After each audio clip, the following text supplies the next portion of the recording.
Hmm.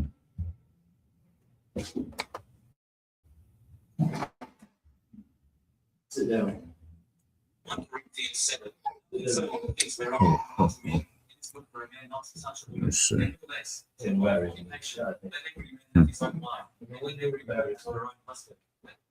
I think it was working too well. I was trying to turn on when you guys was in the store. Yeah, batteries in the thing? Yeah. We did? Yeah. No, what did you do battery? So we were trying to turn on when you guys was in the store. Yeah, batteries in the thing? Yeah. Turn it in. Yeah. No, what did you do battery? So we were trying to turn on when you guys was in the store. All right. We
years old, you're 30. The shit that because you got an issue today and you don't get the counseling for it and you afflict yourself with it, what happened to your 16? You start thinking about 13. Don't let it be the same thing over that you in this space and defeated the demon. Now all of them come on upon you. When instead of afflicting yourself, you should go get counseling. The counseling team we got up in here, I hit the bottom of the feet, then I recover. Bounce, bounce, till I'm completely out of rubber. Go. I tie the meat tree like a Ziggy down a lover. No sweat. I'm not a priest without a cover. Yeah. I hit the bottom of the feet, then I recover. Bounce, bounce, till I'm completely out of rubber. I tie the meat tree like a Ziggy down a lover. No sweat. I'm not a priest without a cover. I feel the pressure, but it's checkers, boo. Don't topple over dominoes. Gird your loins, the abdominal. Resisting the abominable. Deal with the impossible like any other obstacle. Since failure isn't optional. You better lock it low. Yes, I'm the man, your only fan, I take it personal. Something like a Daniel out of one that makes me merciful. Some shit you never seen, some shit you never heard before. Every interaction with a prophet is a pot of gold. Since I'm a juggernaut, don't let me get a run and start that demon Organs ripped, torn apart. Be a fucking thought, I make you Wonder Woman.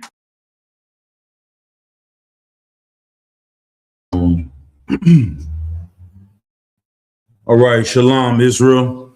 We are the Israelite School of UPK. We started out at 1 West, 125th Street, Harlem, New York. We under Commandant General Yohanan. I'm Priest and Officer of 5000, Kassar Pakad. This is the Thursday night scripture breakdown for ISUPK Northern California, ISUPK Sacramento, Bay Area, all over the Bay Area. We also going live on ISUPK Arizona's page right now. All right, so let's go ahead and clap it up.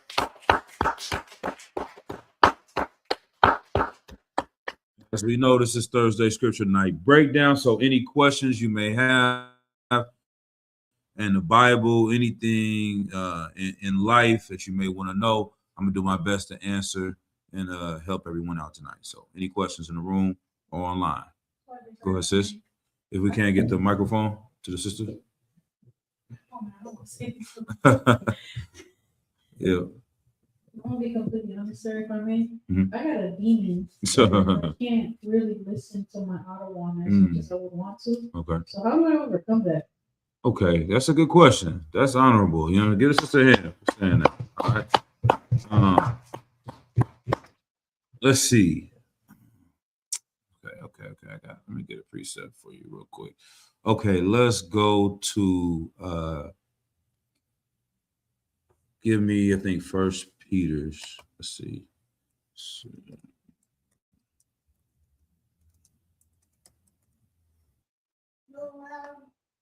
All right. First Peter chapter 3 in verse 6. All right. And then let's see. And then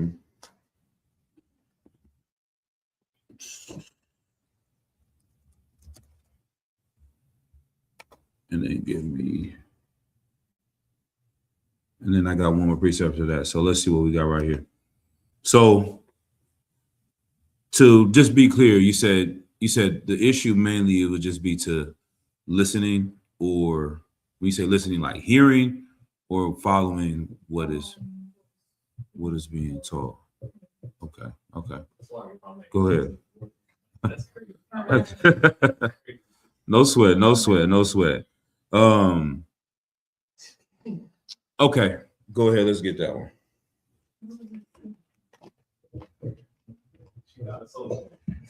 What do they say? If you have a problem with like drinking or drugs, anything like that, what's the first step to healing?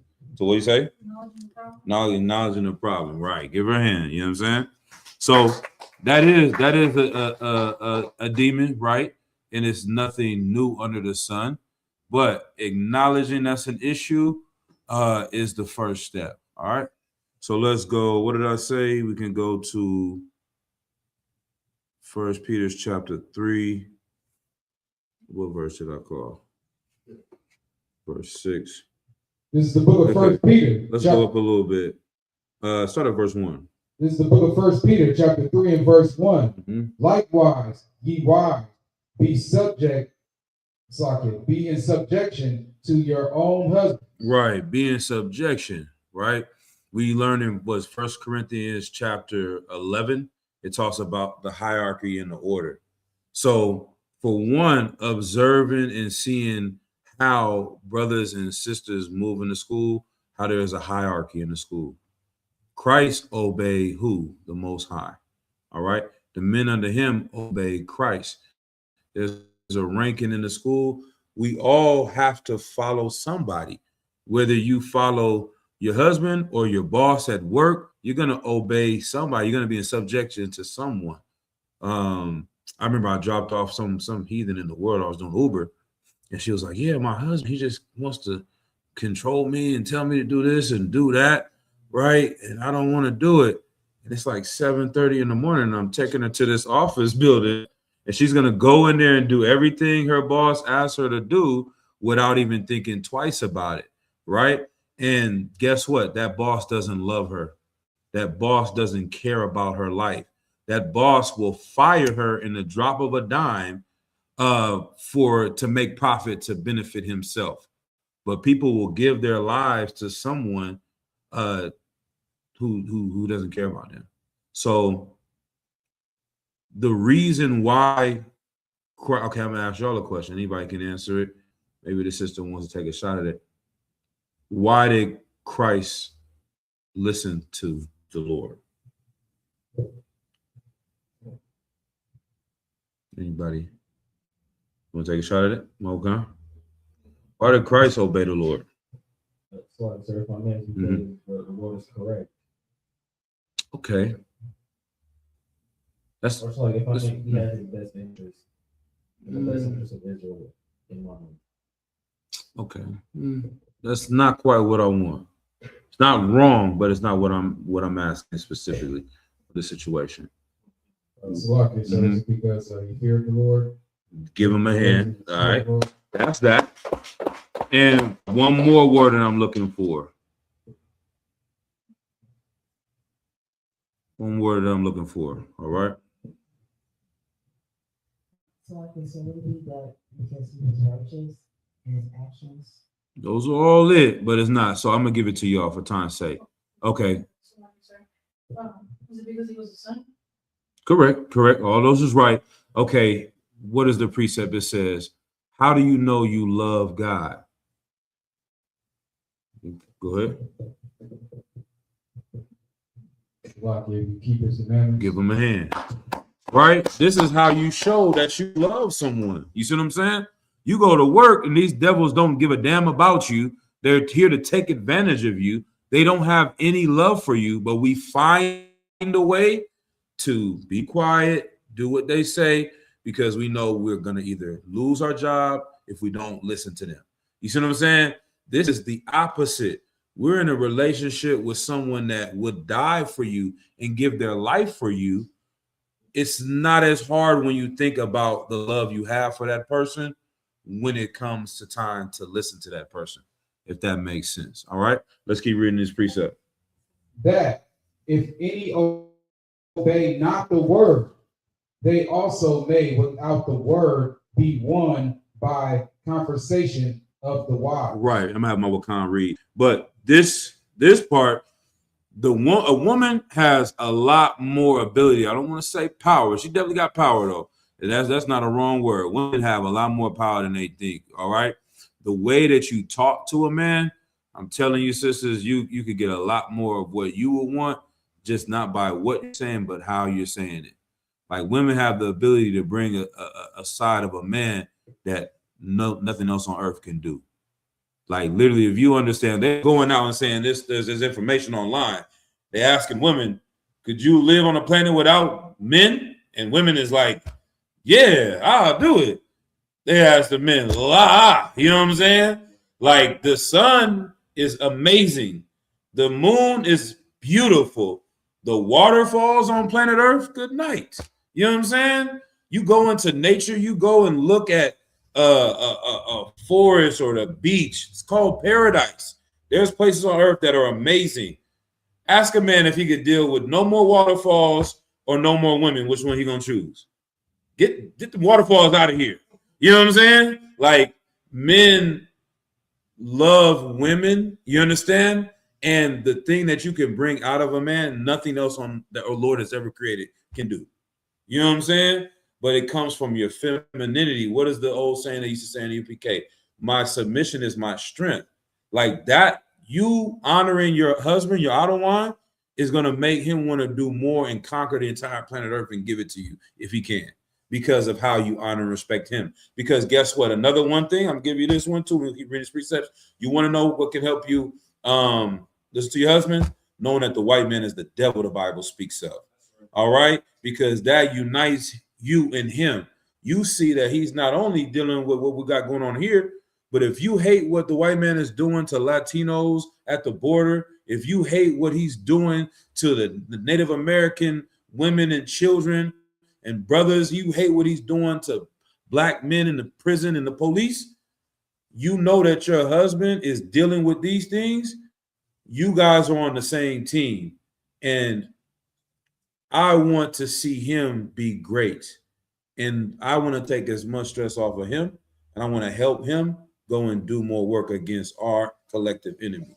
So that's why Black Watch, when we watch these things, they give out these news information of what's happened to our people, so that we keep that fire and that zeal, and that we know there's nothing this brother can do to me that makes me more mad at him than them. You know what I'm saying? And if anybody that I'm gonna be with and rock with is with us. All right, let's keep going. Verse 2. Mm-hmm. While they behold your chaste conversation coupled with fear. Right. Keep going. Verse 3. Whose adorning, let it not be that outward adorning Mm-hmm. of plaiting the hair, and of wearing of gold. A little bit stronger and louder. Of plaiting the hair, and of wearing of gold, or of putting on of apparel. Right. The beauty of a woman shouldn't just come from their hair and their clothes that they wear. It doesn't mean a woman can't have nice hair and take care of herself and look good. There are millions of women that do that are monsters and dragons. You understand? They got a whole TV show called Baddies, where these women, they profess to be bad broads and wear these type of clothes and have the makeup, and they're killing it in their looks, but inside they are destroyed women and sisters. You know what I'm saying? So this verse is to say, hey, you should find your beauty, and your husband will find your beauty. And keep going. Verse 4. But let it be the hidden man of the heart. Right, the things that no one can see. That's your character, your spirit. Keep reading. In that which is not corruptible, even the ornament of a meek and quiet spirit. This is a hard one for sisters. Having a quiet spirit is just learning how to just be quiet and shut your mouth. You know what I'm saying? It takes two to tango. It takes two to argue. You know what I'm saying? The reason why we have rank in the school is to stop arguments. Because if we were all on the same level, then me and this brother, he like, hey, Salakia, I think we should go left. I'm like, we should go right. Okay, now we're going to have a conflict if we're the same. Somebody has to make a decision and say, no, we're going right. That stops the argument. You see what I'm saying? Someone has to follow someone else. In the mafia, they had 5 families, all right? They could have had 4 leading families of the mafia. Why did they choose 5? I said this before, I don't know if anybody ever heard this. To stop a war, right? Because if you have 4 families and 2 of them say we're going to sell heroin and 2 of them say we're not, they can go to war with each other. But if you have 5 families, there'll never be an equal vote. And 3 or say we're doing heroin, 2 say no, 3 say we're not, 2 say we are. Then we always keep an equilibrium because there's no equality in the vote. All right. How do you stop arguments in the house? Is to say, okay, I am going to trust and love in my leader, and I'm going to do it, maybe even if I don't agree with it at this moment. Understand? As long as it's a lawful order to do, just do it. And that's what we do as brothers too, to the men above us. All right. But we know women are not soldiers. We don't expect you to be soldiers and understand everything that we do. But those are some of the things that will lead you in that direction. Keep going. Which in the sight of God of great price. Right. Not only are we doing it because of who the person is, we also do it for the Lord. Christ loves God, so he keeps his commandments. If you love the Most High, you know this structure was set up for a reason, that you didn't just meet your Adawan for no reason. Y'all didn't come together for no reason. The Lord wants him in your life to help guide you. You understand? Keep going. Verse 5. For after this manner in the old time, the holy women also, who trusted in God, adorned themselves. That's why we say you should be a daughter of Sarah, all right? Because she showed the way. Keep reading.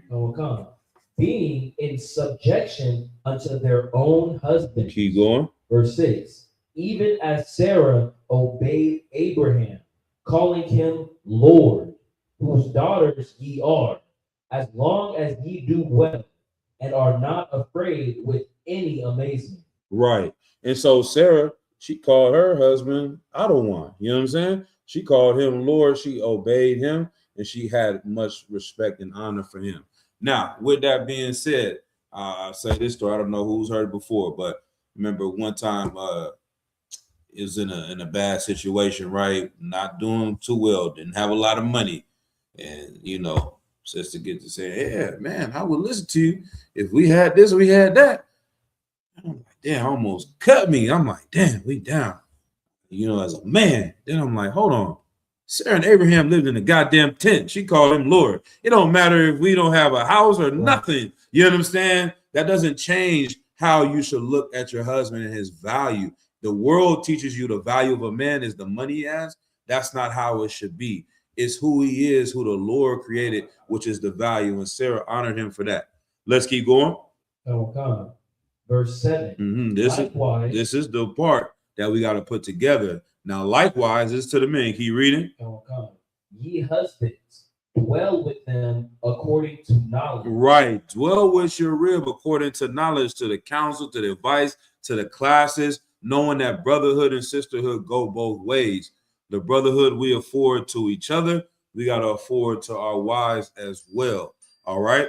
The same way Christ gave love to the men that followed him, the same way the men above us give love to us. And love is correction too.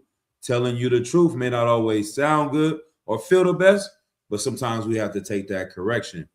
But the same thing is dwell with them with knowledge. Sometimes with women, keep reading. I'm gonna let it keep going. Giving honor unto the wife as unto the weaker vessel. Right. You may have we might have a cup right here. It's a very strong vessel. You know what I'm saying? It's durable. We can drop this down. It's not gonna break. It's not gonna crack. This vessel right here, if you throw it on the ground, it might crack. It might break. All right. This does not mean that women are weak, but they're just weaker than men. So how you may check a brother and correct him? Hey, what you doing? Knock it off, man. Get this shit together. You know what I'm saying? Let's keep moving. You might have to explain that to the woman a little bit differently. All right. Keep going. And as being heirs together of the grace of life, that your prayers be not hindered. Right. So that's that. I think just to summarize it one more time, if you got anything to add on to it, I'll clarify a few things. But the simplest way is to know that you read 1 Corinthians 13, where it talks about love is suffering, is patient, is kind. Those things we last week we talked about not being Christians. You understand? Like it's not what we do when we are at Passover or when we're in class or with, you know what I'm saying? It's when we are alone and we live the things that we read here. That's the hard part, is to do what's right, even if it this is a demon trying to get you to do something differently. So the first step is acknowledging it, knowing that you love the Lord, that you love your husband. If it's a lawful thing that he's asking, grow and work in that. It's not going to happen immediately today, tomorrow. We should never expect a woman to be a soldier. We don't expect her to Imagine Shabbat. You know what I'm saying? Imagine. You know what I mean? You got to deal with a woman as a woman. However, women, if you want to see your man be strong and go and conquer and bring things back to you, use your submission, your femininity, and you will receive more in the long end than causing conflict and strife going against each other. That's how this school was built, by us being on one accord, having love for one another, and following the ones that are leading us. All right. So to what? Most High in Christ. All right. Let's see. I see a couple questions online. Any other questions in the room? Okay, I see a couple questions online. We as men look to so and our women look to us. Yeah, that's right. Get that brother online ahead. Yep. There's that brother might be a sister Slack. I'm not sure who that is. But let's see. Matham Yah said, let's go to Ecclesiastes 25:6. Shalom to Rib of Nayak. Shalom Matham Yah. Shalom to all the brothers and sisters online. And then the brother has one about an Egyptian. All right. Oh, that is the brother, huh? Is that brother Tony, huh? Also in Christ. Go ahead when you got it. Now comes the book of Ecclesiastes, chapter 5, and verse 6. And say not, his mercy is great. He will be pacified for the multitude of my sins. For mercy and wrath come from him, and his indignation resteth upon sinners. Ecclesiastes 25 and 26. Okay, yeah. That's the yeah.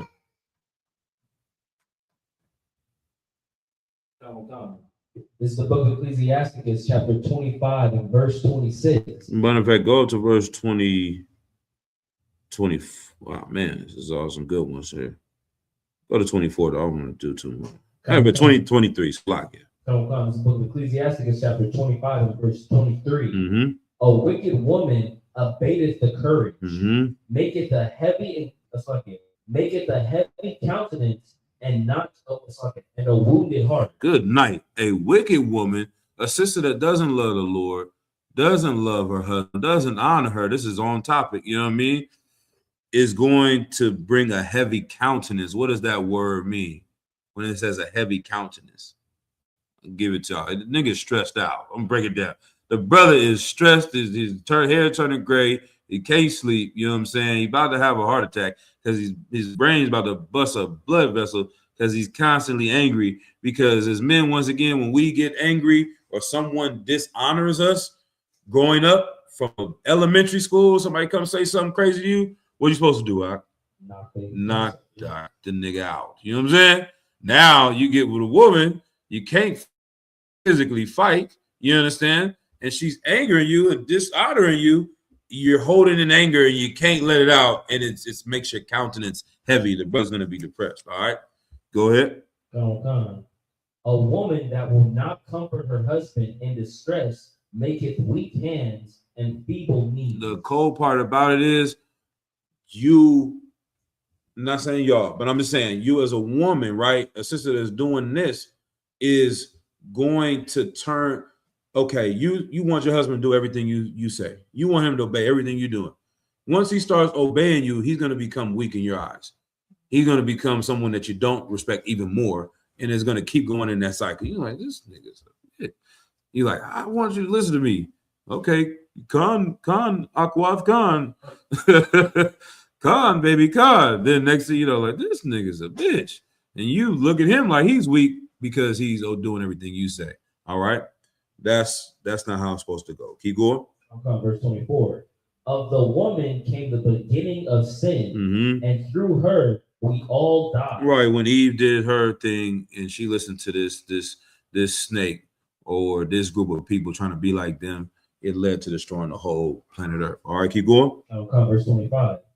Give the water no passage, neither a wicked woman liberty to gad abroad. Right, like if you just let a flood of water coming through and go everywhere, it would destroy everything. You understand? Floods, waters, they just have no stopping. If you let a woman just run over you and do everything, it's going to destroy everything around. All right, keep going. Verse 26. If she go not as thou wouldest have her, cut her off from thy flesh, and give her a bill of divorce, and let her go. Right. So in this time, right, we know that Moses allowed for a husband to give a wife a bill of divorcement. And this precept is mentioning something in that spirit, that she is just not listening. She's a monster. She's a terror. At this time, it was acceptable for a husband to give her a bill of divorce. Now, I'm assuming this brother's asking this question because he's not trying to get rid of his rib, and he's not trying to find a way out of his marriage, because we don't teach that here in the UPK, right? There's only one reason that Christ came to not only fulfill the law, but to up the law, all right, and bring it to the point where things that were acceptable, we're going to make it even stronger to not do those things. And one of those was divorcing your wife. So unless she's committing adultery, you cannot divorce her. But the spirit of this today, I would say if there were certain things you needed to do to have a separation for a time, if you're in the house and you fighting like cats and dogs, this WWE in the building, you might need to separate from this woman and go somewhere else, but that's still your wife. So that's what be the spirit today. But at this time, no, you would have been able to do that, but it was because we were so cold-blooded against each other and damn near killing each other. Like, which brings the topic of what happened the other day, man. That brother in Shreveport took out his whole entire family, arguing with his wife and all these different things, man. It's a terrible tragedy. Children lost, brother lost, woman's got to deal with that pain and suffering. Those things could be avoided if they found the UPK and was able to find a better way to solve their problems. All right. Tawab. All right, let's keep it rolling. One more question. Let's go to the book of Deuteronomy 23:7. The brother said also, it says,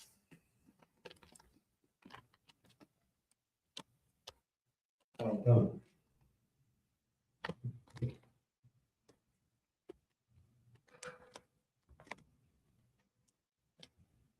it. When you got it, go ahead. Don't come to the book of Deuteronomy, chapter 23 and verse 7. Thou shalt not abhor an Edomite, for he is thy brother. Thou shalt not abhor an Egyptian, because thou wast a stranger in his land. Right. So what this means, the word abhor, basically means to act on your hatred against someone and do violence. The question he says, where it says, don't abhor an Egyptian, didn't Moses kill an Egyptian? Yes, Moses did kill an Egyptian because of him abusing our people in our nation, but Moses was not supposed to do that. You understand? Moses had to run away into the wilderness. He damn near was done dealing with the entire nation because of that.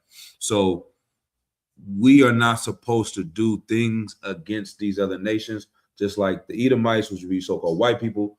You in your anger now, if you're defending a life, I don't think Moses was specifically defending that brother's life. The brother may have been getting beat, but I don't think he was getting murdered. So Moses wasn't right in doing that. He's in the right spirit, but he did the wrong thing. Like the Bible says, be angry and sin not. So this rule was coming from the Lord and let him Moses and the people, because he knew Moses was with it. He was like, yeah, if we don't put this in there, Moses gonna go try to go back to Egypt and get his get back. You know what I mean? So just letting us know that the Lord can handle our issues, and it's greater for that. Like sometimes as a nation,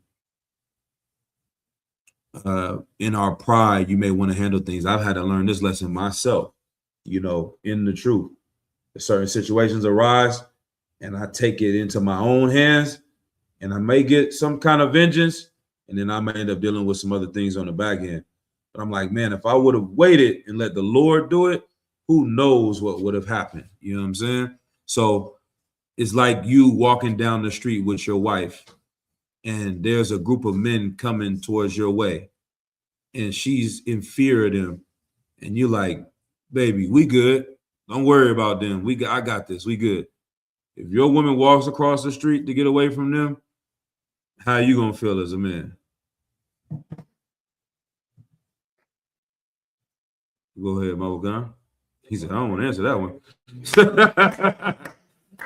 I see how this is going. Go ahead.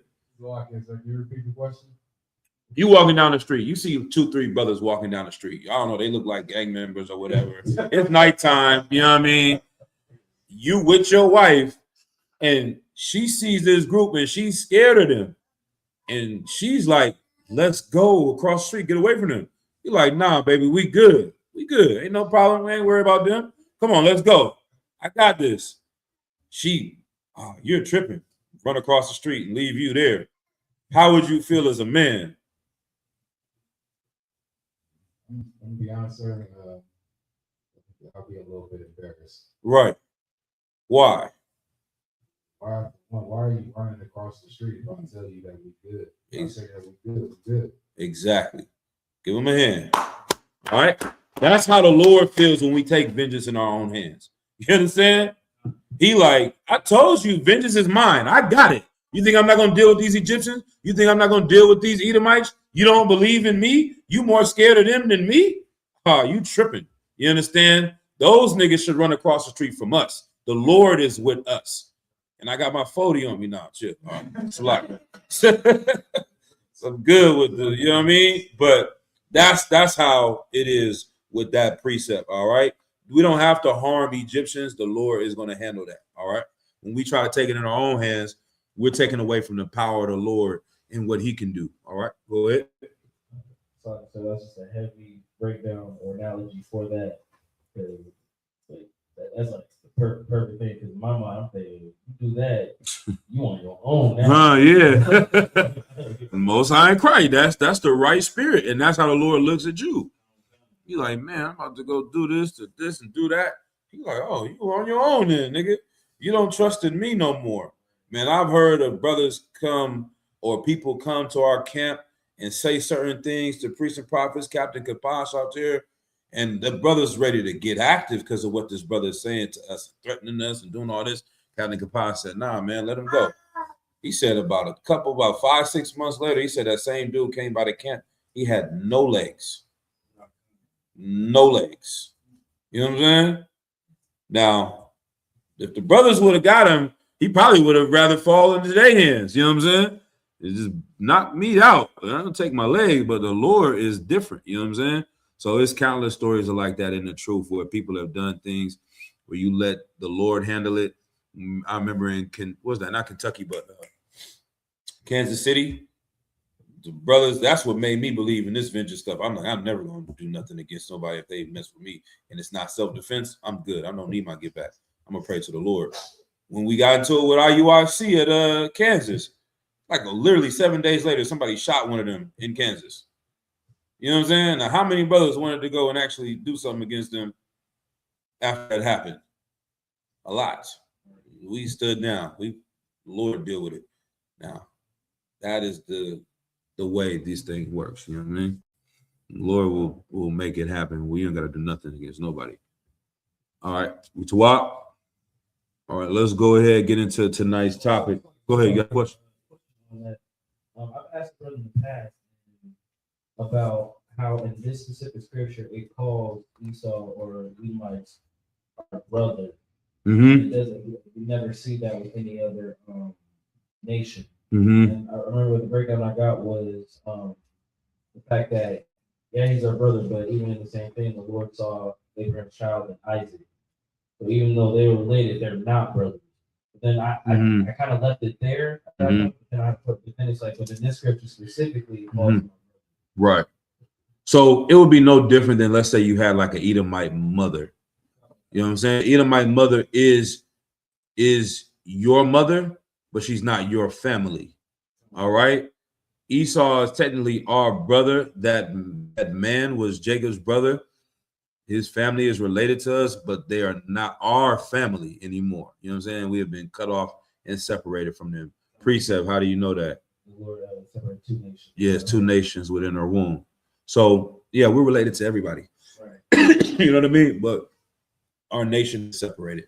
If I may, why does it call them our brother? Just to, let's go ahead and read it again. Chapter 23, verse 7. Thou shalt not abhor Edomite, for he is thy brother. Right. Thou shalt not abhor an Egyptian, because thou wast a stranger in his land. Right. It's just reiterating that the reason why we're not going to do these things against him is our relationship has been on a path since birth. You know what I'm saying? Since we came out of the womb, in the womb, our roots go back very far. The things that caused our conflict is spiritual. He is your brother. You give him the pass, but guess what? You know all the prophecies that are going to happen to Esau that is going to come to him. You let me deal with that. But yeah, just I think it's more of an artistic way. It's more of a like poetry. You know what I'm saying? It's not to remind us anything other than that. There's really no super deep meaning to it. Go ahead. Sorry, because I had this out. It was probably like almost 2 years ago. Mhm. I don't know how I forgot this. But my question, like, I had a further question with it Mhm. because, like, when I see this, when Mhm. it's like, it reminds me of when the Bible said, like, when Christ turned the other cheek. Where it's just Mhm. like, because they abhor us Right.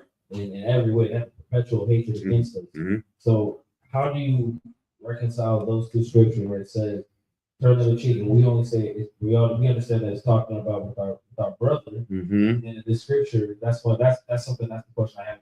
Got When it. it calls Okay, that him makes a sense. brother in this scripture as well. Got it. Got it. Okay. The difference between that is this: when you turn the other cheek for your brother, what is the result of that? So I started to gain that brother back, or it's like Yeah. will come What was the rule given to the children of Israel for? so that we wouldn't do like an eye for an eye, Mhm. tooth for a tooth. And what's the result once we start doing these things? Salakia, it creates grudges. No. When we start forgiving our brothers and Oh. turning our cheek, turn the other cheek. Sorry, sir. Not sure. Christ gave us that rule in order for us to do what as a nation? What's the purpose of him coming? That ties into the next class. The name of the class is the Black and Brown Kingdom is at hand. I just gave it to you. He got it. Salakia, sir, so that we can continue to be brothers. He gave us this rule so that we can gain what? Salvation, sir. Which is the kingdom of heaven. All right. Concept. All right. So we can be in rulership. These rules were set in place so we can stop our internal warfare, stop this gangbanging, let the GDs forget the BDs, let the Southsiders forget the Norteños and Norteños forgive each other. This verse about us not harming Esau is so that he can destroy them. It's completely different. You see what I'm saying? So it's not in the same vein. He's saying, stand down. I'm going to deal with them. Jacob have I loved, Esau have I hated. There are two nations. One, the elder is going to serve the younger. All right? This is what's going to happen with them. I got you. This one, love and forgive your brother, your nation, your people, so that you can gain power and rulership. I can put you and raise you all up. All right? Is that what? Any more? Most High Christ, sir, the water. Most High Christ. All right. All right, let's reset. Any more questions before we go ahead? Don't see anything online. All right, Most High in Christ. So yeah, all these questions definitely tie into tonight. I'm gonna play a little video to start things off. It's a few minutes. I might skip a little bit ahead of it, but there are two main things that are happening. Give me Second Ezra's chapter 6 and verse 9. The glorious precept. Let's look at 2 Ezra chapter 6 and verse 9. Uh-huh.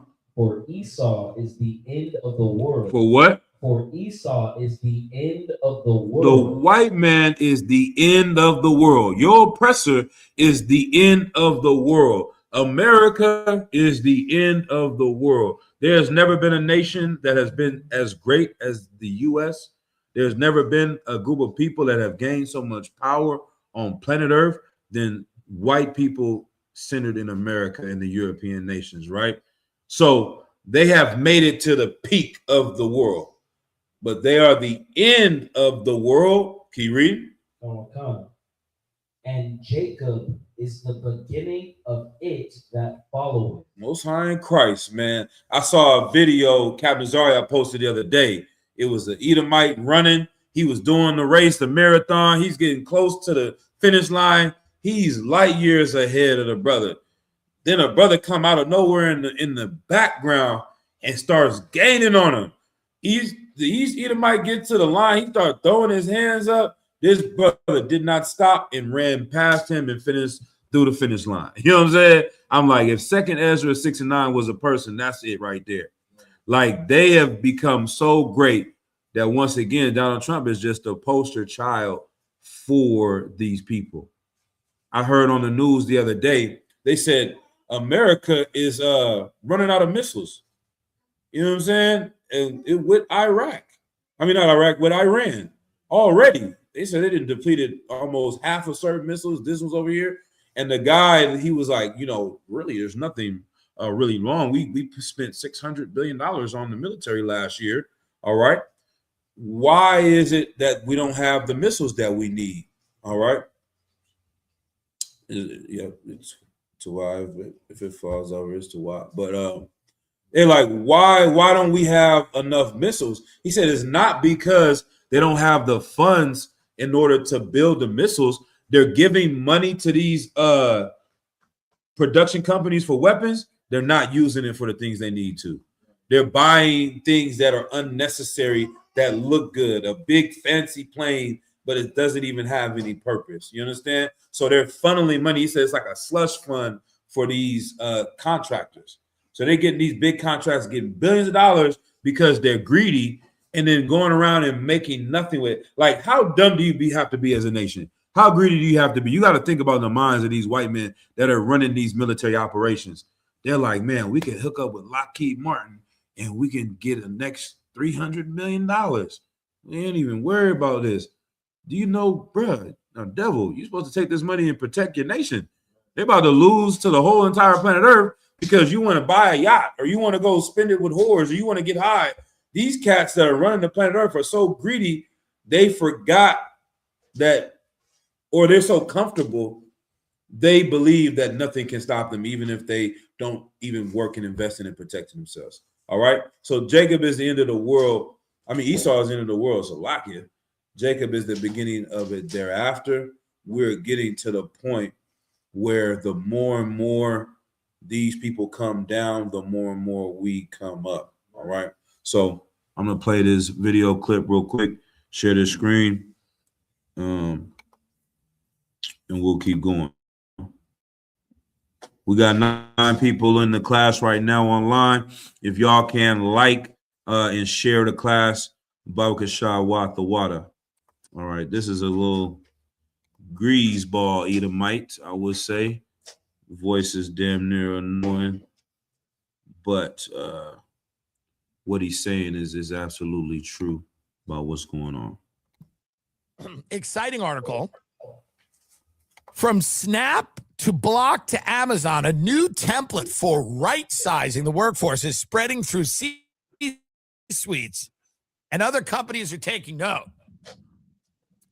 So what's basically happening is the C-suites are the executives, and they're basically saying we have to right-size, meaning Snap is laying off 16% of its staff, Block lopped off 40% of its workforce. Oracle is shedding thousands of employees after Amazon cut about 30,000 in a matter of months. I think Oracle did that with one email. It was basically like to like 20 or 30,000 people. They were like, everybody get out. Right. Welcome to the era of the mega layoff. So this is the era of the mega layoff. You used to get laid off in a personal way. That's how bad things are.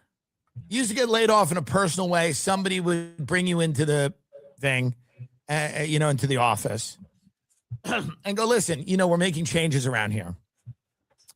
And I wish I could keep you. And I have been fighting to keep you, Nancy, because everyone loves you here. And we all know how hard you work, Nancy. We know how hard you work. Oh, please don't cry.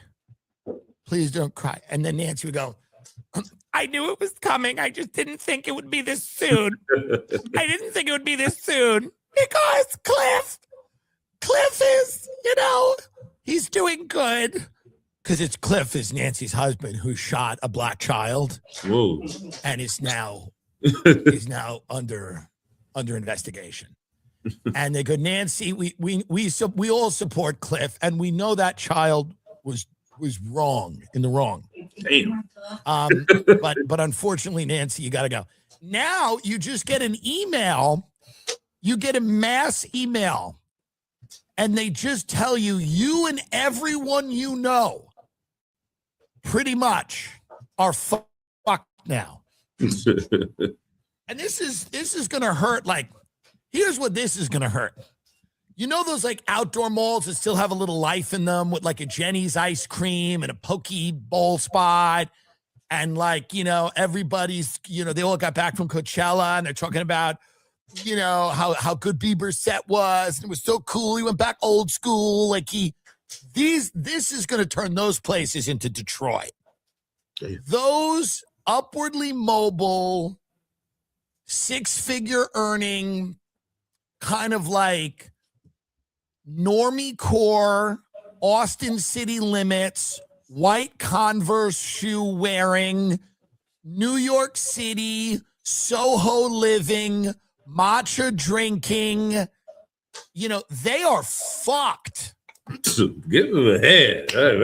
You know what I'm saying? Like he said everything. When he said white Converse, I thought he was gonna say white people. But yeah, that's what he's talking about. White people. I'm gonna let him keep going. You know what I'm saying? They are effed right now. You know what I'm saying? But Barakatah Yahweh Yahweh Shai. All right? Son of Christ, man. Keep listening to this devil, man. That breed of person is unfortunately now going to be turned into the type of person that I talked about earlier with the flesh-eating diseases and the schizophrenia. That's coming. Now, hopefully these people will find a way to avoid that fate. I'm not rejoicing in that. I'm telling you that's what's happening. You know what he's talking about? People on fentanyl, flesh-eating diseases, and you know what I'm saying? Oh, schizophrenia, they undesirables. These types of people who are used to like traveling and going to places, these are the people that go to Thailand and they post photos of Thailand on their Instagram because they have the money to do that. They are in trouble now. They are in trouble. The people that think nothing of eating a ribeye for $125 and drinking a $27 glass of Cabernet are in trouble now. The people that think nothing of renting a weekend house in Montauk are in trouble now. What the hell that is? They're in trouble now. The young professional is being hunted.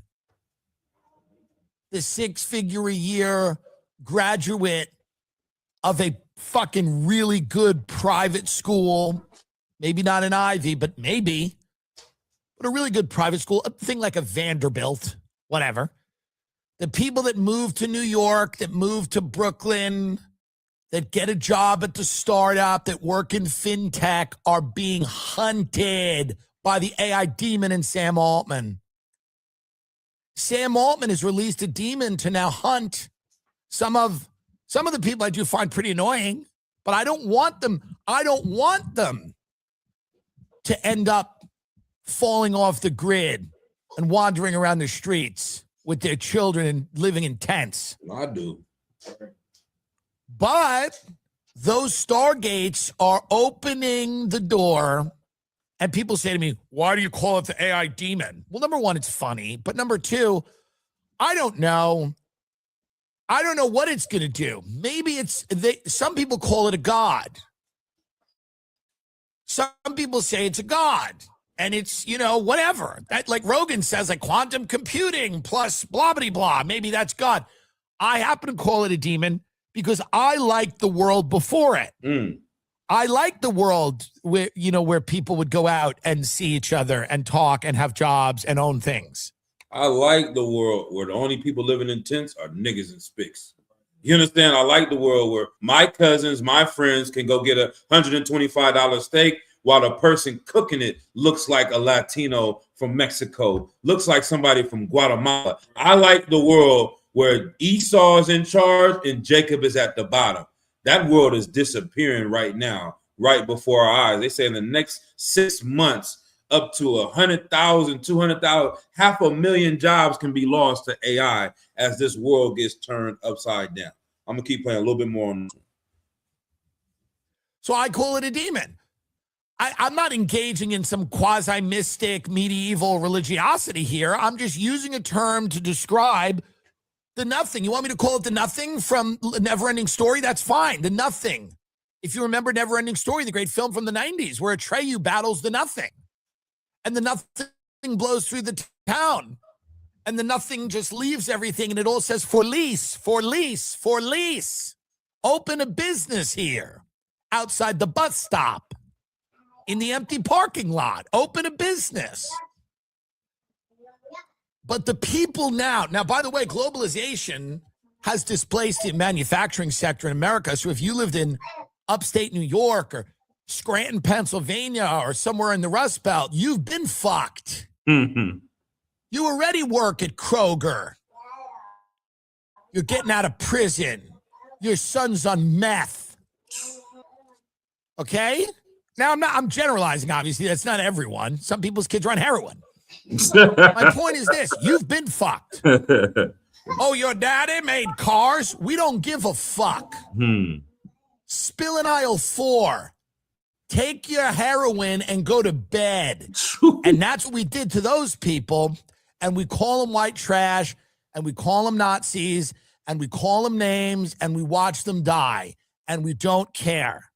And if some of them happen to die in our cities, we get off on it. We jerk our cocks and flick our beans to watching people stroke out on our streets and die, because we feel that we're good liberals by watching people die. We have a death fetish. People in Portland and Los Angeles, these well-meaning white people, they do never want to criticize homeless or unhoused or whatever. They don't want anyone off the street. They have a death fetish. They come a little harder knowing someone's dead near them. Sorry, but that's what it is. Don't love it. Don't love it. But they feel like they're good people, but it's a psychosexual fetish where they like to watch people have seizures on the street, and it allows them to sit and stroke their cock. And I don't think it's good. But it is a death fetish that these same people that AI is now hunting, they have a death fetish because the Kroger people, the veterans, whatever, whoever, are stroking out on the street, and these people don't want to say anything about it. They don't want to offend anyone. And now it's coming for them. And now you stroke out on the street. And now you put the needle in your arm. Savannah. How about that, Savannah, who worked at Oracle? Now you put the needle in your arm. Now you're a prostitute. Damn. Savannah, you used to work at Oracle, and you're a fucking whore now because you want to survive. I'm gonna put him Not in so jail. fun, is it? Give him a mic. Speaking in hushed tones about, the need to be compassionate to people, even though you've never engaged in that personally. Civic duty, compassion. Where are they going to go, these homeless? We need to let them die outside of Trader Joe's. Where are they going to go? Well, you're going to join him now. You're going to join him, Savannah. You're going to join him. Oh, sorry, Christ, man. By the way, that devil the ahead. era of the man. You know what I'm saying? What the devil was bringing out was so heavy. You know what I'm saying? Go ahead, huh? You would bring out so heavy, and it just reminds me of the things that Muhammad has said, where like these people lack so much empathy, they can't even see it until it started happening to them. We've been going through it since the inception of this country, since before this country even began. They don't even start to feel an inkling of it until it happens to a few of them. Exactly. Get him. Oh no, go ahead. Slap. I'm just saying. Please. So like when this happens, it's like rock tell you how we shine. The Most High in Christ, because it's like it's a beautiful thing to see this to those people. Right. Because it's like no matter what's gonna happen, it's like we in the condition that we've always been in. It's like seeing them fall, it's a glorious thing. And it just makes me feel so much more like it makes me more confident in the truth, knowing that because of 2 Ezra chapter 6, because of Daniel chapter 7, because of Revelation 19, it makes me like it just enforces that idea where it's just like, oh, this book is true. Right. Just seeing it. Damn right. Get that brother a hand, man. Read that verse again. One more time. Yeah. Chapter 6 and verse 9. For Esau is the end of the world. Right. These things are finally catching up to them.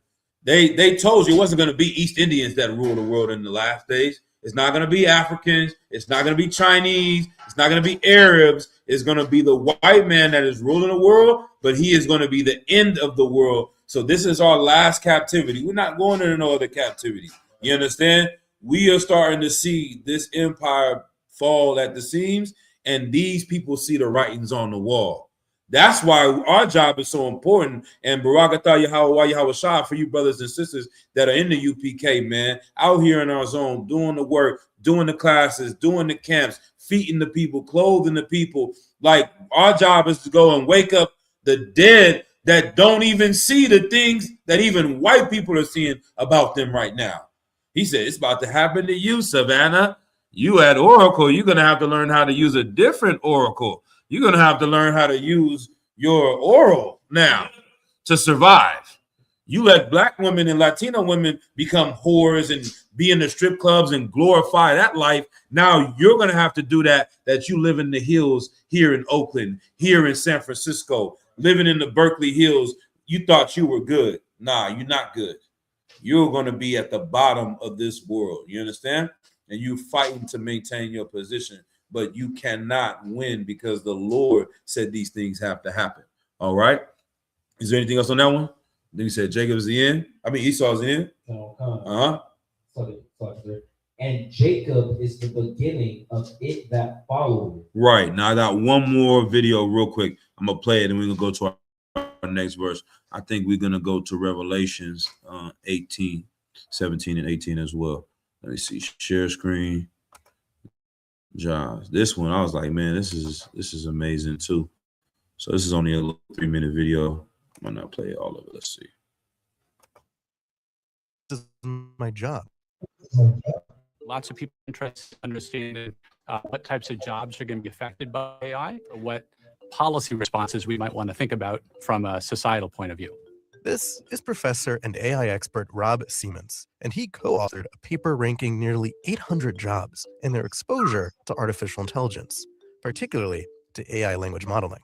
So I'm not in the top 20. However, I am number 22 on the list. The methodology takes 52 human abilities used at various jobs as defined by the Department of Labor. So it could be things like inductive and deductive reasoning, image recognition, language comprehension, and to ones that are much more physical. So trunk strength, arm hand steadiness, something like that. And maps those 52 human abilities to 10 areas where AI most excels. Things like image generation, image recognition, language modeling, and things like that. The more those AI skills and human abilities overlapped, the more a job was determined to be exposed to AI. To focus the study, they did not consider the effects of robots and other automated machines in their research, and that skewed the rankings for some jobs that you might think would be more vulnerable to advances in technology. Workers in a manufacturing setting or maybe transportation and warehouse type settings score very low in exposure to AI as opposed to exposure to other types of automation. The type of jobs that the study found are most exposed to AI? White-collar occupations. So hold on, I'm gonna go back, put that back up on the screen. And that's key. Exposed to AI? Hold on. As opposed to exposure to other. So, oh shit, Salaki. We got construction laborers, farm workers, production workers, firefighters, food workers, taxi drivers, mail carriers, and plumbers have the least effect of losing their jobs to AI. Now, when you think of a construction laborer, who do you think of? Latino people. When you think of farm workers, who do you think of? Food workers. You know what I'm saying? Plumbers. Black and brown people are the ones that are doing these jobs across America. All right. Now you said the ones that are risking in exposure to AI as opposed to exposure to other types of automation. The type of jobs that the study found are most exposed to AI? White-collar occupations, often with high education requirements and higher pay. If you look at the top 20 occupations that are most exposed to advances in language modeling, 14 of those top 20 are professors. If you look at the number one thing that a professor does, it's prepare and deliver lectures. And we know that language modeling is really helpful when it comes to preparing content that you might later on then deliver. Black and brown people, we celebrate being the first nigga to go to college. We definitely not teaching at colleges. You know what I'm saying? The people that are going to lose their job, it says teachers, PhDs, white collar jobs. I'm not even going to go through it. The other devil was breaking that part down. But the people that are risking their job, just the name alone, white collar, there's emphasis on the white. You know what I'm saying? Like, they could have just said collar jobs. Why do they have to put the white collar job? Because they want to let you know these jobs are for white people and these other jobs are for niggas. The people that have these jobs are about to lose their jobs to AI when they thought it was going to be the other way around. They thought the AI was going to take your job at the bottom and raise them up higher. But the Lord is destroying these people with their own technology. Go ahead, Mawakar. Look, I was just going to ask, is there any reason, because I've actually noticed like a lot of things that are considered urban and black, Mm-hmm. it's like they use the color blue.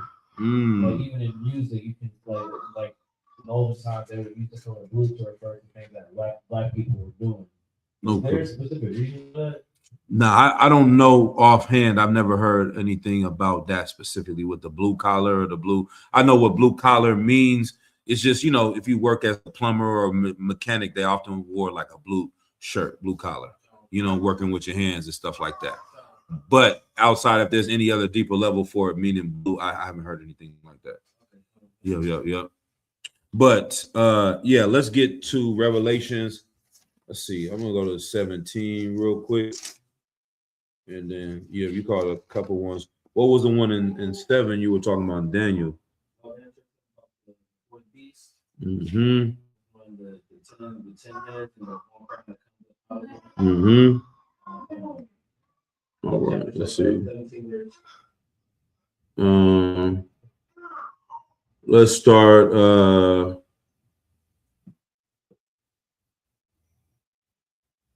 okay, let's start at verse 8. This is the book of Revelation, chapter 17 and verse 8. Give me so I can go to verse 5. The book of Revelation, chapter 17 and verse 5. All right. And upon her forehead was a name written, Mystery, Babylon the Great, the mother of harlots and abominations of the earth. Right. This place, and like you said, these precepts come from Daniel and all these different prophecies that this great empire, the modern day Babylon, the mother of harlots, it literally is. I mean, OnlyFans is making billions of dollars every year. This place births harlots and whores, and not even just literal, but spiritual harlots as well. You know what I mean? Go ahead. So I was actually having a conversation. I brought up this precept. I brought up a couple other precepts with the brother I work with on slave description, and something that just it just messed my like. I understand this is a Christian, they don't understand it, but at the same time, it's just like when they hear these things, they look at this as a bad thing. And I'm over here saying, like, at the end of it, I'm over here, no, this is like, if you believe in the Bible, if you believe in Jesus Christ, this is a good thing that's going to happen. Right. But in their mind, they look at it as like, oh, this is going to be so bad, but this is not going to be a good thing. And I don't understand, like, where, even when I was in the Christian church, I understood that these are the things that are good. Right. Like, but then I had a different understanding as a lot of people that were there. What is it that makes them think that, oh, the things that Christ, that the Lord is going to be doing is bad? Okay, from their perspective, is he just saying that Christ shouldn't do these things? Or I think what I could take from is that they don't want these things to happen because they enjoy life the way it is. Like, you have a fear of the unknown, and if you don't really sincerely serve the Lord, then you fear things changing from the way they are right now. They're nervous because they like and benefit on the way this country is built. They may have a disagreement over this or here. They may not like the police. Just like that devil said earlier. He was like, you know, I don't like those people that go and get the $125 steak. They annoy me, but I like the way America is, and we can enjoy the fruits of going to a basketball game. We can go to enjoy a football game or go to the bar. He's seeing a world where it's not going to be like that anymore, and that's fearful of him. These people are like that guy in the Matrix that went back into the Matrix, even though he knew it was evil, even though he knew they were eating humans. He said, I'd rather go in there and be rich in the fake world than to be struggling in the real world. That's the spirit of the Christians oftentimes, where, you know, in their mind, they can't reconcile that. Okay, maybe just I'll help you out. Christians don't believe in the Bible. So yeah, they read it, they're faking. You know what I mean? They don't even believe that those things are even going to happen. They're shocked that it's actually starting to happen. What's in here? They don't really care. They don't read the Bible. They don't know the Bible, and they just hear the good things. This is a genie book. Lord, I need a new job. Let me read a precept on that. All right, I'm done. You know what I'm saying? I need a husband. Where the precept on that? I'm done. I need a car. Where the precept on that? I'm done. This is a genie book to give you things. It's not here to take anything away. They kind of gloss over those things. You know what I mean? Doesn't. Yeah, go ahead. So now my next question is like for our part. Mm-hmm. Do we just not because I understand because he's a brother that I was talking to about this, and at a certain point, like that's what I think. When like what you just said is just like, okay, like you don't believe in this, and that discourages me from even wanting to bring it up to them. Like he's gonna go out of his way to try to bring something up every time I work with him, but in my mind, it's just like I don't even want to talk. I don't even want to try to bring out the truth to you because of everything that you're saying. I don't know if this is like if it's him battling his own spirit that makes him want to talk to me about it or what it is, but it's just like that discourages me, like his whole attitude towards it because makes me not even want to engage him. Right. And that's wisdom, you know what I mean? Let him find us on the streets if he wants to question, you know what I'm saying? Or send him to a class and see if he ever shows up or calls it. But if you know, hey, this cat, he's going down this rabbit hole, but he might use this against me, is get me up out of here, then if go with that inclination, you know what I'm saying? That if he's not gonna be converted, he's not gonna change, you know, just send him in the direction of the truth if you want to or not to. You may not even have to do that because, like you said, if it's gonna cause conflict, then you know the Lord will reveal these things to him. He'll come across our stuff one day if that's really meant for him to find this information.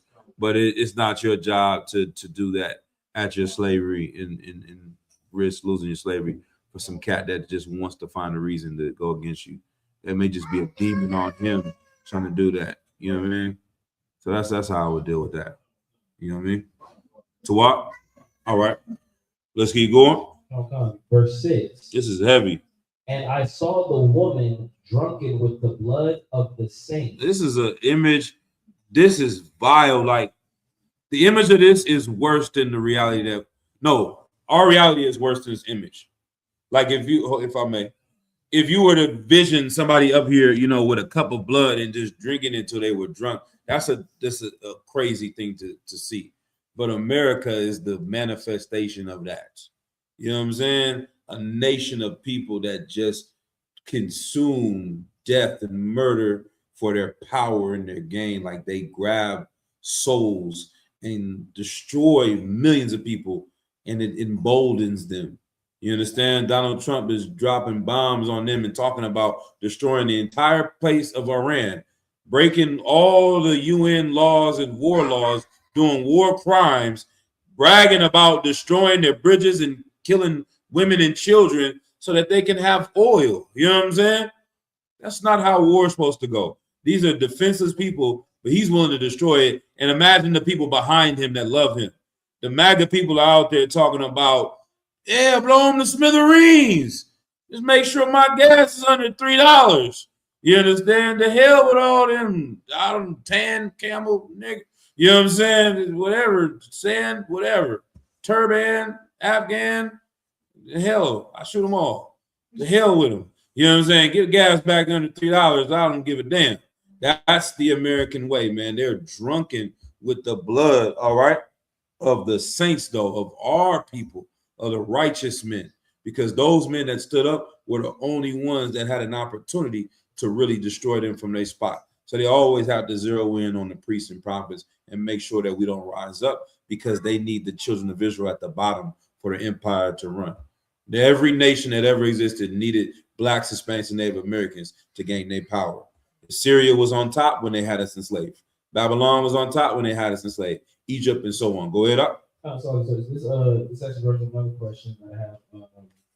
Because when it talks about, and the one I saw drunk with the blood of the saints, in Daniel chapter 7, it talks about how in that time they're going to make war with the saints and prevail against them. Is them having our blood and them prevailing against them, is that the things that they have like already been doing to us, or is this like an increase to the destruction that they're going to do towards it? What are you saying? With this image right here that we're seeing? This image, and then there's also one in Daniel chapter 7 that verse 21. I would say this is the totality of all the evil things that they've accumulated over the years, past, present, future. You know what I'm saying? They're going to continue to do these things. Now, are you saying with us, are they coming for us now? Is that what you're saying? Kind of like, is it going to be like them increasing the warfare? Because in Daniel 7 says they make war with this thing against us until the ancient days come. Right. Is that like, so is that talking about like directly in these days, the end times? Like, is it just talking about there's going to be an increase of warfare against an increase of bloodshed against us?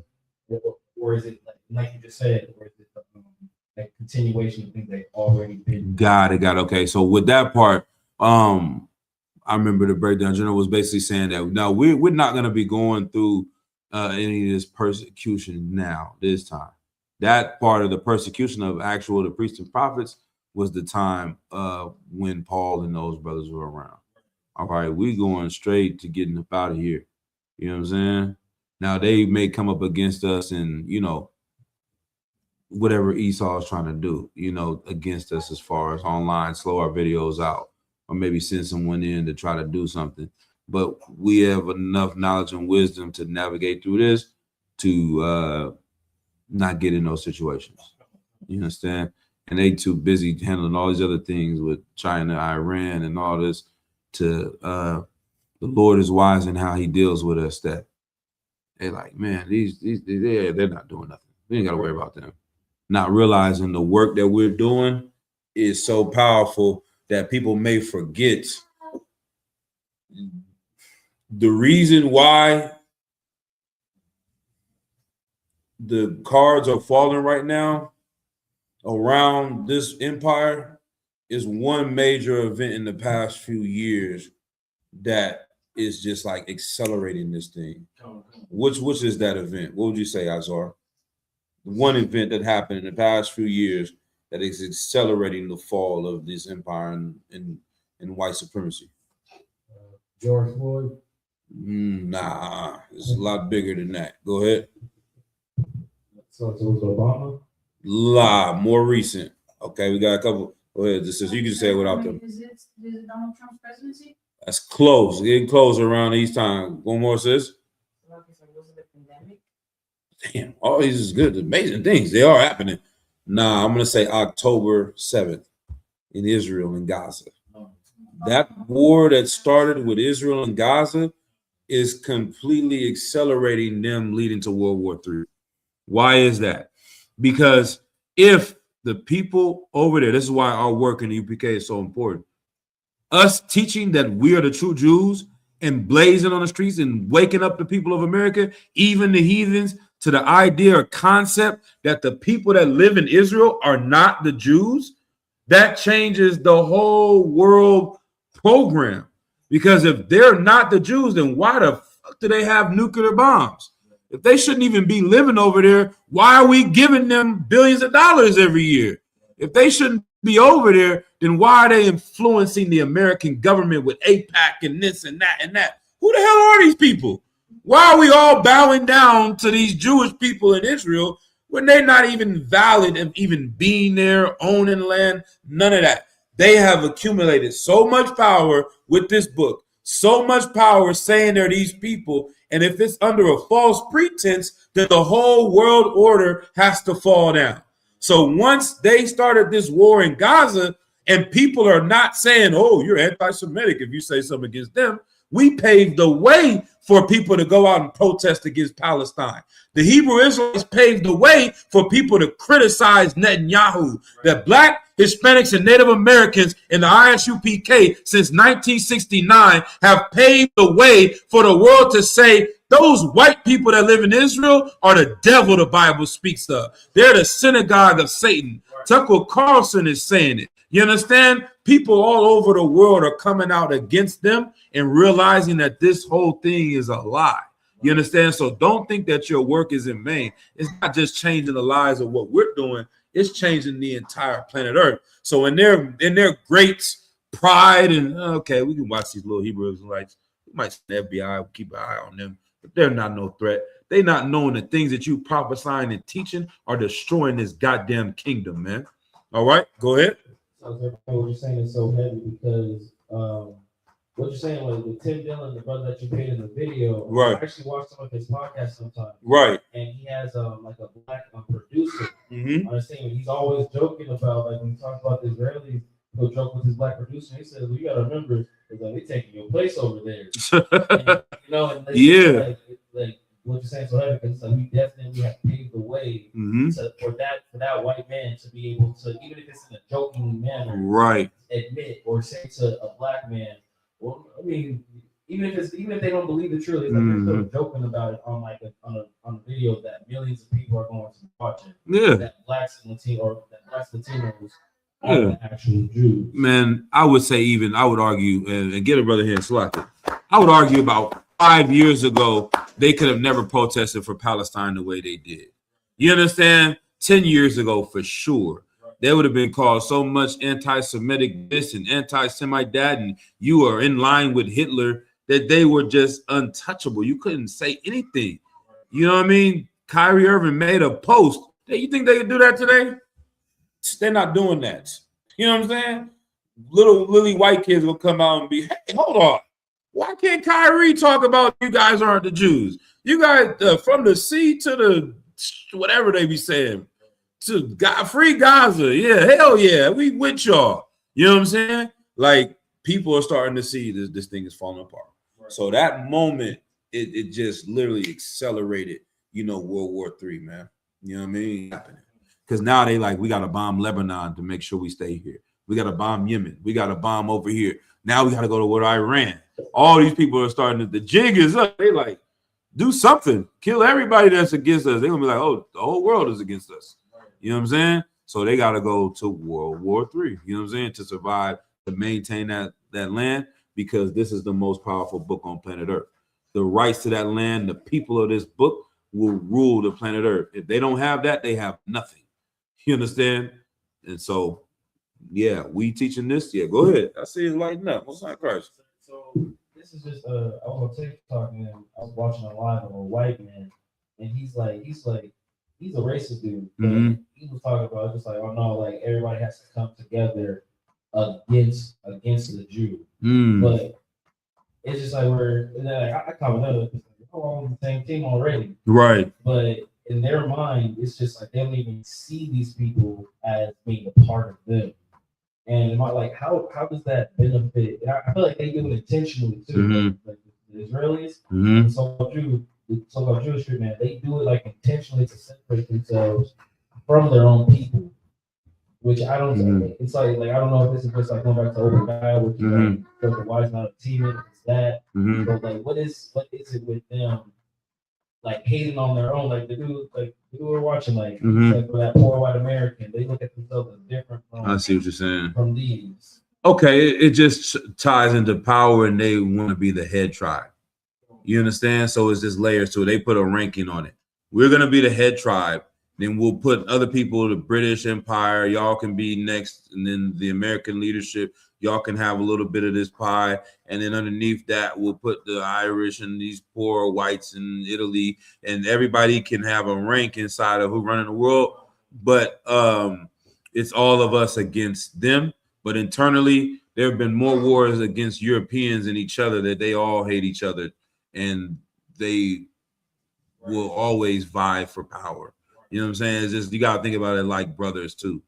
Evil brothers, you know what I mean? That will kill their own grandma for the inheritance, let alone, this is Dan over there, my other brother. I'll kill him too so I can live better. So they just are such greedy people. They need to at least section off who they need. You can't do it by yourself. Can't take over the world by yourself. So Jewish people, we're going to have this bond. This is us. This is how we're going to rule the earth. Next level, other white people that are not Jewish, y'all can do this. The Catholics, etc., and they'll just kind of layer it like that. So they have used that to spread the wealth a little bit more if you keep the group small. So we'll just be the little small group of white people called Jews that benefit off of all the other white people, right? And so those other white people at the bottom are starting to realize that, and they may not spiritually understand it, believe in it or whatever. They're like, man, we tired of being oppressed by this minority group amongst our tribes. You know what I mean? So that's that. So it's to the point where it's just like they start to say that they're niggas too. Yeah. Kind of like they start to feel like, man, I feel like it feels like me. Exactly. It's like you said, like the whole world is starting to see. Like, you got little white boys saying, like, why can't Kyrie do this? They got Right. a bunch of white people saying, oh, why can't Kanye come over here to Australia or the UK, something like that? And it's just like and then like somewhere I can't remember where I heard. I don't know if it was from the school or somewhere outside the school, but they're saying that like making the world, they do it on purpose to make the world hate them because it brings them closer together. Okay. And I'm not sure, like, I don't see the logic in that, where it's just like they want to make everybody hate you, right, intentionally. Yeah. So if I may, too, for time's sake, because we're getting closer, want to just get to a couple more precepts. But to answer that, it's unity in having enemies. You know what I mean? So if you have a common enemy, you can be united. You know what I'm saying? That is what we do here in the UPK. Like General Muhammad, he's like, I'm looking for a fight. If we don't have nobody that's against us, then how can we come together? That's why going to camp is so important for your brotherhood. Like it makes you like, how can you not love this brother going to war with them, knowing that your life is on the line? And I'm with this brother, and I'm seeing these people out here don't know us from a drop of a dime. We literally have all of the enemies. That is the Bible. You know what I'm saying? When we do those curses, everyone, if you're not with us, you're against us. You know what I'm saying? And we want to make that clear, even amongst the fake Israelite groups. This is why they don't understand it, but that's our brother to them, to unite us with them.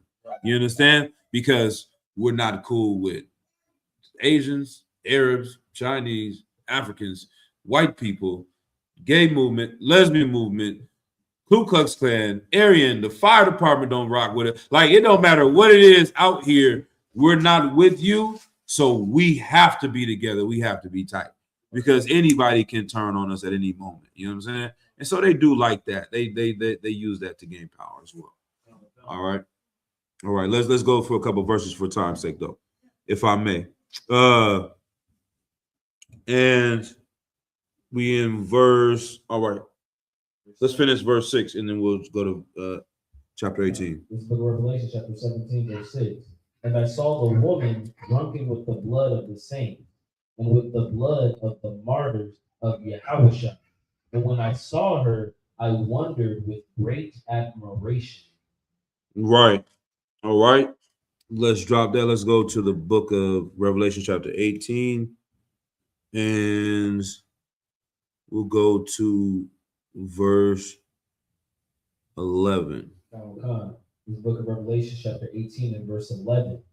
And the merchants of the earth shall weep and mourn over her, for no man buyeth their merchandise anymore. Right. These are the times that are coming. These are the last days. This is the end of Esau and the beginning of our kingdom. Like, our kingdom is at hand because their kingdom is falling. So the more, Commander General Hunter always says that the more this kingdom falls, the more we come up. During COVID, when these cats were losing their restaurant businesses and stressing the hell out, the hood was up. You know what I'm saying? It's like, that's how it is going to be now. That the plumber that they made fun of, the blue collar worker, the construction worker, is about to have all of the money as this kingdom starts spiraling down. They're gonna be like, how in the hell does Julio, god damn it, do you have a job? They're gonna be like, man, your hands can't even make it out here, devil. Get moving around. You know what I'm saying? We get 10 Latino brothers to build this whole goddamn building as opposed to having 100 white men. You know what I mean? And that's why they're gonna be like, their pride is so high. They're like, you know what? I'm not going to go and do construction and make minimal dollars or learn from these Mexicans and Latinos. I'm just going to go get high on fentanyl. I'm just going to crash out. And that's what they're going to do. You know what I'm saying? But keep going. A matter of fact, drop down to verse 15. This is the Revelation chapter 18, verse 15.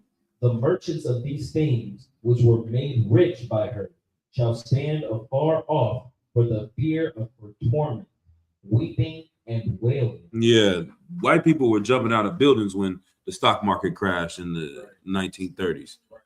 The wealth that America has right now is on a whole nother level. They're not even going to be able to process this sharp of a fall. You know, keep going. Verse 16, and saying, Alas, alas, that great city that was clothed in fine linen and purple and scarlet and decked with gold and precious stones and pearls.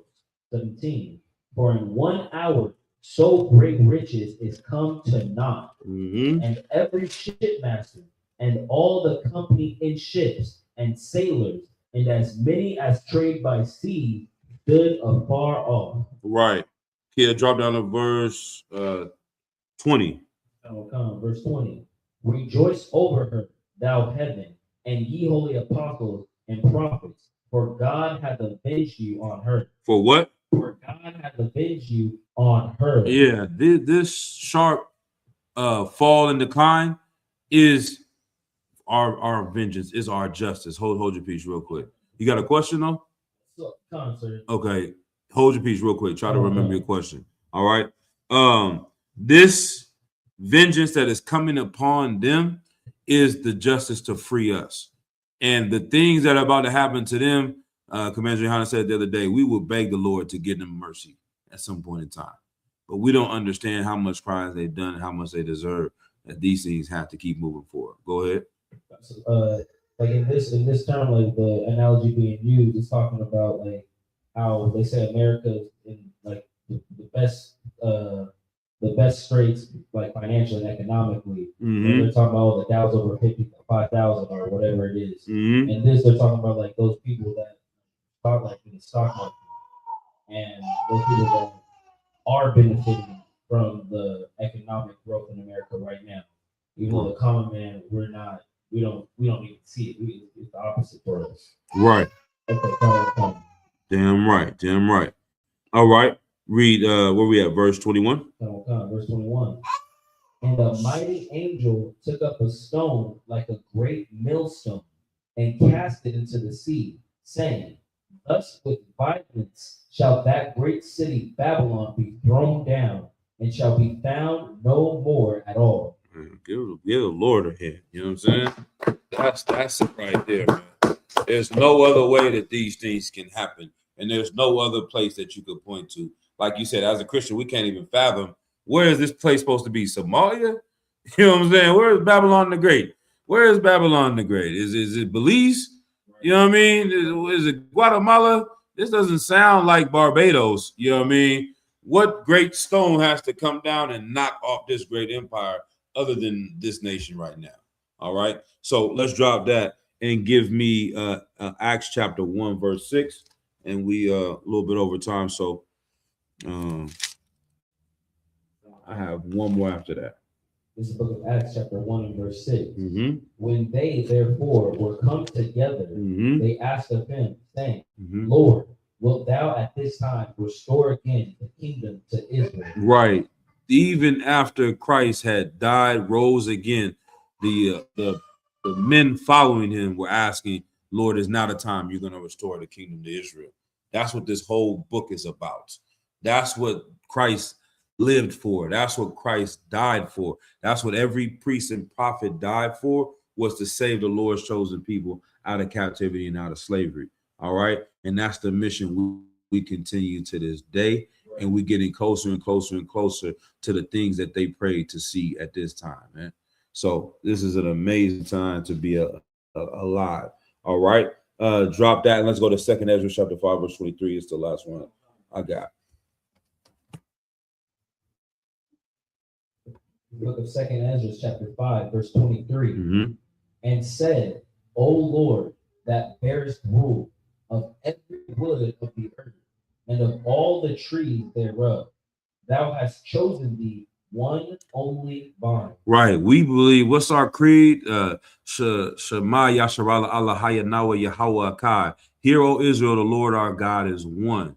That also unites the children of Israel. We can never forget, we have one God, we have one power.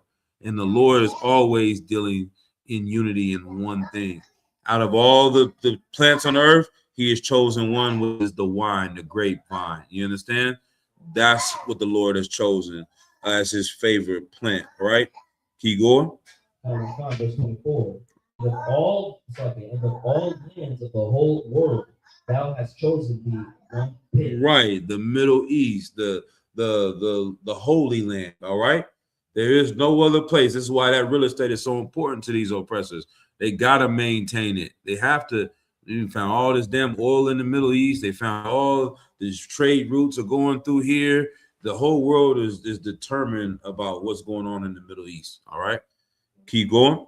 And of all the flowers thereof, one lily. Right. This is why we give out lilies to sisters in the UPK when they've done an amazing work at our different feast days and in different high holy days, etc.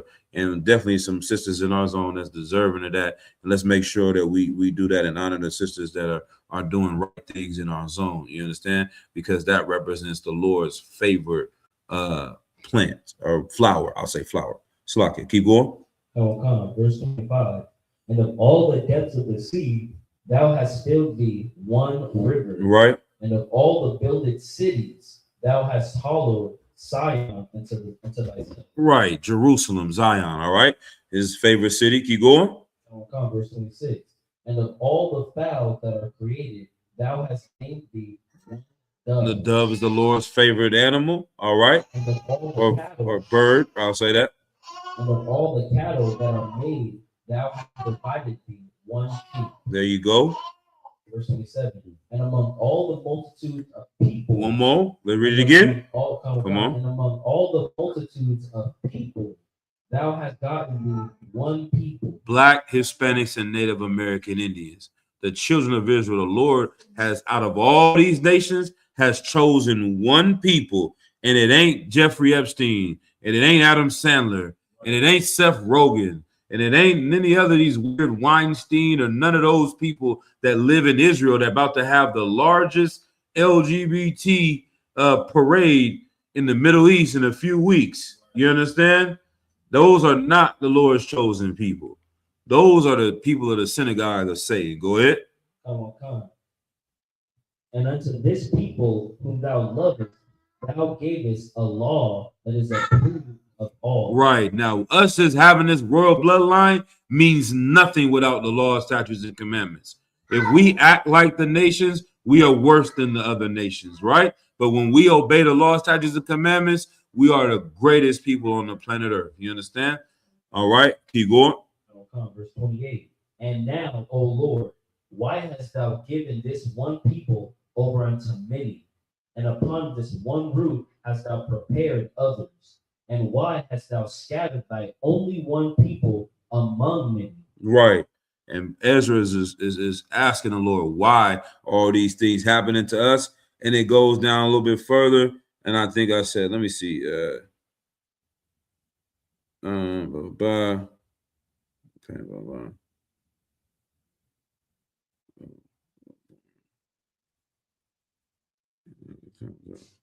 Select it.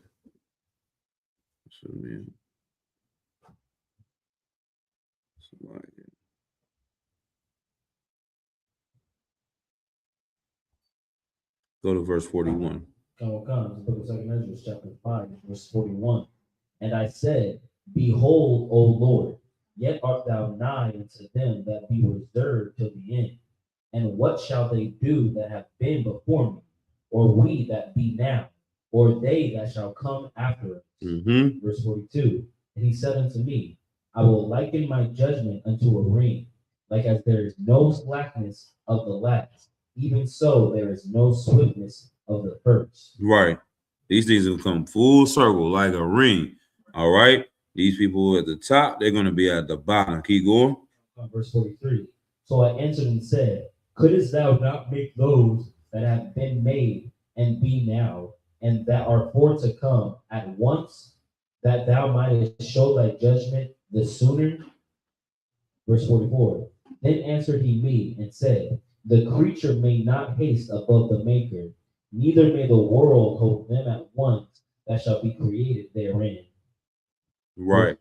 So basically, man, sit back and wait. You know what I mean?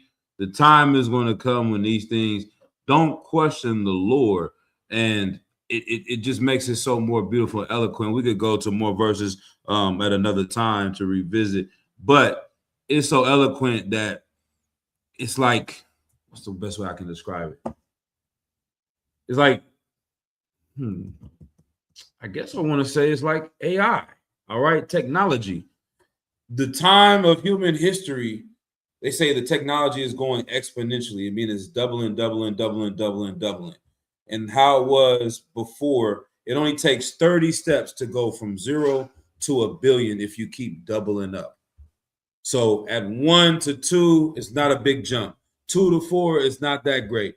4 to 8, 16, once you start getting up there, the 100 to 200, 400, you get to the thousands and you get to 100,000. Now, one step from 100,000 to 200,000 is just one step, but that's a big increase from 1 to 2. 200,000 to 400,000 is one step. 400,000 to 800,000 is one step. 800,000 to 1.6 mil is one step. Then you start getting to that 30, 40, 50 million, from 50 to 100, 100 to 2, 2 to 4, 4 to 8, and now you're at 1 billion. Like those numbers, they're saying the technology is increasing very rapidly. That 6 months ago, it's in a whole different world of what it was prior to that. I'm saying all of that to say that's kind of how this slavery and our captivity has been for Esau. From the beginning of time, all they had was horses and carriages. Then you get to the 1900s, now they got a plane. And once that plane and car started hitting, 10, 20 years later, they on the goddamn moon, allegedly. All right? They're in space. Like, how did it go from horses and carriages in 50, 60 years? They are out in space. All right? It happened so quickly and abruptly, it's hard to comprehend of how long the time was before where no advancements were really happening. That's how this captivity is. It's like in the midst of it, it's like we'll never be free. Ezra's like, when will this day come? It's so far away. But in the third woe cometh quickly. Like this thing is going from 0 to 100 in a short bit of time. So it's not going to slow down. It's going to increase in the latter days. You understand? It's like, 1 year, next year, and it's like, damn, he like 6 months from now, they about to fire everybody. And they about to be using heroin. You're going to see these people that you never thought would be in a worse situation. They're going down. You know what I'm saying? And people you never thought would be coming up are about to come up. So let's just sit back and enjoy this ride and keep doing our work. And believe it or not, the things that we do here are way more powerful than any weapon that man can create, man. Weapons of our warfare are not carnal, brotherhood, sisterhood, wisdom of these precepts, going to the camp and prophesying this kingdom is being witnessed by the angels and is causing to convict the spirit of our king to come back and fight against this place. All right. So the word again to everybody. We could go ahead. Can you close it out with just a salute? I'm coming of Israel, and my means the thing. We're going to give a courtesy salute to the teacher of Israel. I'm Martin Shabbat. I'm Martin Barak. Yahweh Shem Yahweh Yahweh Shem Yahweh Thumb. Sar, to turn the face of sisters. We're going to give a courtesy salute to the sisters here in the school and those watching online. In the Israel, I'm Martin Shabbat. I'm Martin Barak. Yahweh Shemar Alatah Shem Yahushai. Yahweh dismissed.